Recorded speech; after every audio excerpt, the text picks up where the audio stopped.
I practiced nursing at the University of Minnesota Hospital, where I took care of people who were having transplants and surgery. And I was always grateful that nurses are organized in the state of Minnesota, because if I'm going to be a strong advocate for my patients, I need a strong union behind me. For 14 years, I've worked with the Minnesota Nurses Association, first as an organizer, then as an advocate, eventually as their executive director.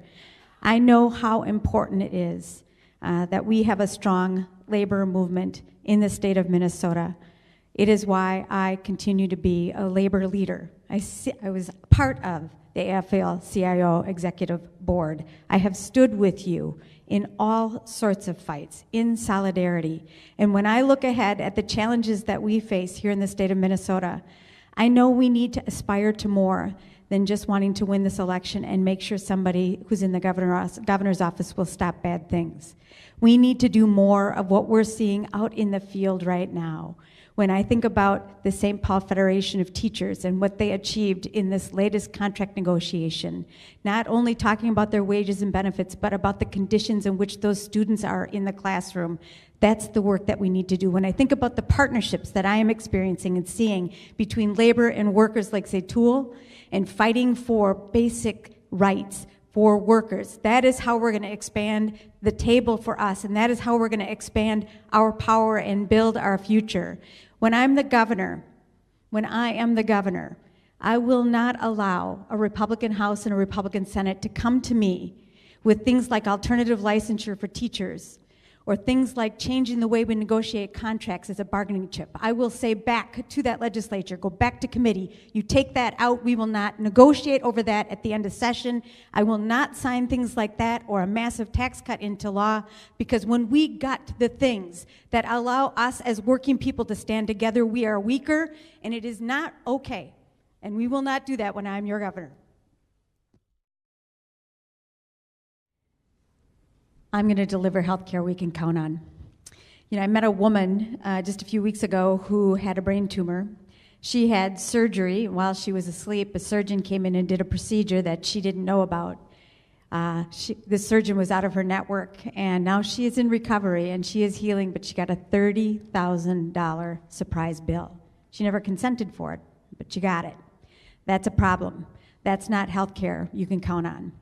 My very first job with the Minnesota Nurses Association was as an organizer, and I am today still an organizer. That is how I do my work. That is how I am successful. It is important to note that 25 years ago, when I was an organizer for the nurses, we passed Minnesota Care and led this nation in making sure that people had access to coverage. And I was also responsible for the funding for early expansion of medical assistance. When Governor Dayton was first elected and first inaugurated, it's the first thing he did was move people into medical assistance, and that was as a result of my work. So you know, damn straight, I'm going to work for our public programs. With Education Minnesota, we created a public option for school employees and for teachers, and we've driven down their health care costs through the course of their negotiation and competitive bidding. And we need to make sure that everyone in Minnesota has access to that same deal. And that is why I believe it's time to open up Minnesota Care and make it available for anyone in the state of Minnesota, and set up the direct contracting, the infrastructure, so we can directly contract with providers, the nurses, the doctors, the hospitals, and move the health plans out of the middle of that equation, because they're using their tools to pad their bottom line and deny care, and that's no good for the people of Minnesota. And we can lead the nation like we did 25 years ago and get ourselves on a path to single payer, Medicare for all. The Congress right now is fairly constipated. People in Minnesota need help, and we're going to deliver that, and we're going to do that together when I'm the governor. I'm married to somebody named Joe. Joe is a small business owner along with his partner Mick, and I think in 2008, their company almost went under during the recession. So I know what it is like, a lived experience of living on the edge. Our kids were in college, and Joe would love to retire, but he's going to keep climbing the ladder for a little bit longer to do his job because of that. We know from our experience that there is a concentration of wealth and a concentration of power that is starving our families, it's starving our contracts, it's starving our communities, it's starving the state budget.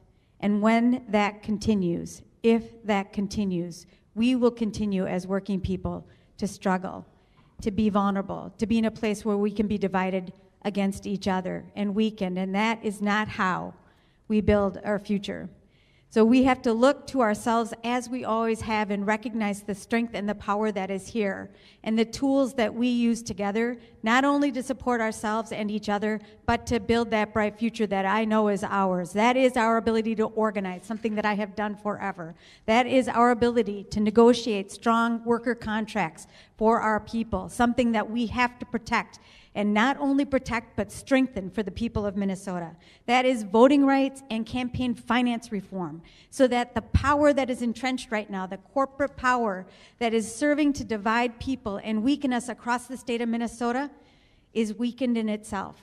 We are the answer to what we're facing in the state of Minnesota. Labor has always been the solution and our way forward, and when we stand together, and I will stand with you as your governor. When we stand together, we can tackle those corporate interests and make sure that everyone who works for a living in the state of Minnesota has the ability to earn a living and support themselves. After the 2014 election, I heard a lot of stories and chatter about the DFL losing its way with labor and with farmers. And I had spent a lot of time, and those of you who know me know that I have spent most of my career on the ground, in the field, meeting and talking with Minnesotans at their doors. And I have continued to do that as a state legislator, and frankly, Minnesotans have been my very best teachers. And I continue to go to the doors because behind every door is a Minnesotan with a story, a family with an experience. That is our path forward. So in 2014, we lost our election. And I went to some of the communities that were represented by Republicans that were strong red districts to understand what was I missing in that last election. I remember going to Melrose, and we had a meeting with the community leaders there. We had lunch together, and then we toured a dairy processing plant. There was a gentleman in each of those meetings. He was dressed in black, and he would not make eye contact with me. He toured us through that dairy processing plant. He lit up like a Christmas tree, talking about the work that he did. And at the end, I said, can we take a picture together? And he said, you know why I'm in black today? I'm in black today because I was going to have to spend my day with a Democrat. But I'll take my picture with you because you listened to me and you paid attention. When I think about what I hear from Minnesotans, when we hear about the divisions that we're experiencing, they're not necessarily about anything more than class. People are working very hard in the state of Minnesota and not getting ahead. They feel left behind, and that's not geography. That is race. That is gender. That is class.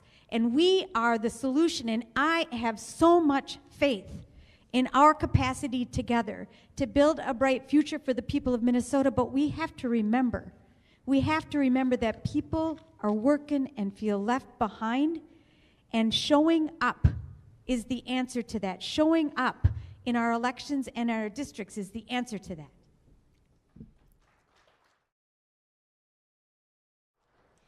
I waitressed my way through college, paid for it myself, and the current occupant in the White House now thinks that tips should be collected by the employer and distributed, and that, to me, is wage theft. We know that this is an experience that Minnesotans have in the state of Minnesota, and from my perspective, we have to make sure that we are fully funding the Department of Labor and our ability to train and enforce so that employers can't get away with stealing wages from workers because we're not looking closely enough to make sure that happens. And that's what's happening right now.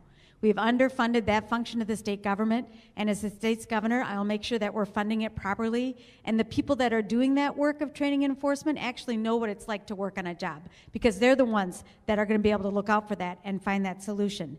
But that is not enough for me. We have to make sure that work pays in the state of Minnesota, right? Project labor agreements, we need to make sure that. Prevailing wage, we need to make sure that that stands.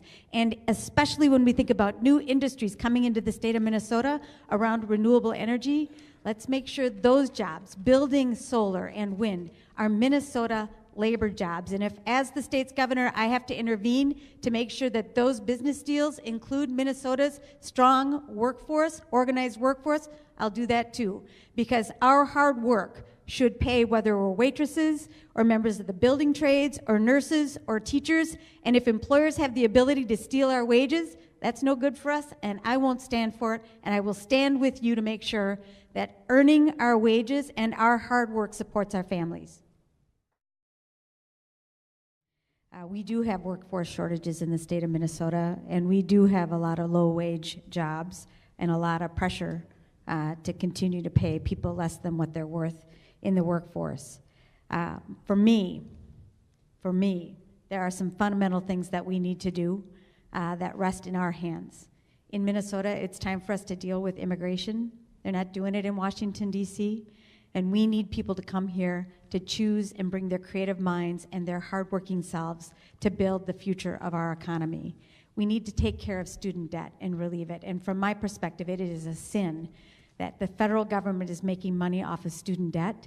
It is inhibiting young people's ability to participate fully in this economy. The Congress should fix that, and when they don't, we will have to take care of that here, so that people who are coming out of school ready to work can actually participate fully in our economy.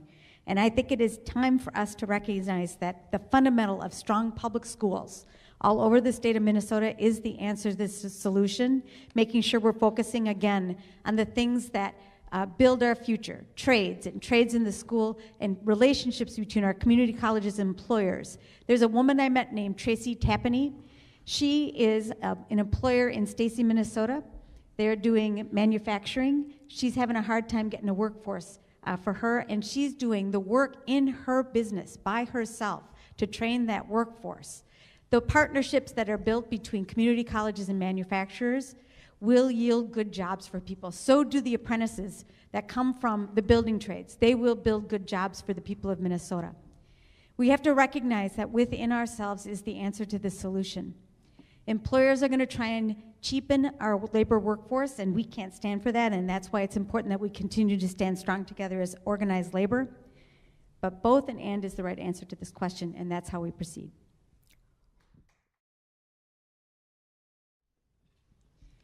I will do what you've seen me do for the last 12 years, and before that as your sister in labor with the nurses. When I'm elected governor, I'm going to lead in the same way I have. I'm going to stay with the people of Minnesota. I'm not going to hang out just inside the Capitol. I'm not going to hang out in the residence, but continue my work in our communities and on the doors with the people of Minnesota, because the power of this office rests with the people of Minnesota, and I won't forget that. If we want to build the future that I believe in, it's going to take all of us. And you've heard me say this to you individually many times. The campaign is about building the narrative for our future. The campaign is our ability to begin bringing Minnesotans to our ideas about an agenda. And when I get elected, I don't want to call you up and say, hey, let's talk together and figure out how we're going to build this future together. We're doing that already. We're doing that now. We're having those conversations. I'm having those conversations with the people of Minnesota right now. It's a different kind of politics to put us back in it again, but I'm going to do that as the governor, and working people will not just be in my mind. They will be at the table with me. We will do this work together because I cannot do it alone, and when I think about the challenges we face, and we face some tough ones, the only way we master those challenges is if we stand together.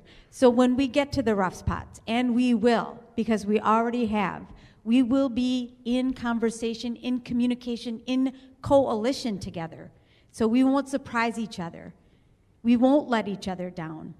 We will stand together for working people and for the people of Minnesota. That is how we build our future together. That is how I have led for the last 11 years. You can bank on that with me because you know that is who I am. I am inspired almost every day by what I am experiencing on the ground and with the people of Minnesota. I'm inspired by young people who are not satisfied with the status quo politics that continues to deliver a status quo future. And instead of waiting, they are engaging and running for office and in participating in organizing efforts on climate, on healthcare, on student debt relief, on race and disparities and structural racism. They are not happy to wait. They are not happy to hear your turn will come.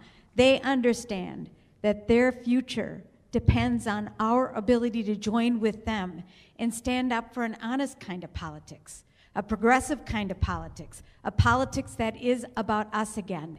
After the 2016 election, how many women have signed up to run for office because they are frustrated with the status quo and they know that they have a voice and the capacity to make a real difference, and so they're stepping up across the state of Minnesota. I have been watching young people saying, I'm going to run for office, I'm not going to wait. And they're running for city councils and school boards and county boards and for the legislature, and in some cases challenging incumbents and winning the seat because they're impatient.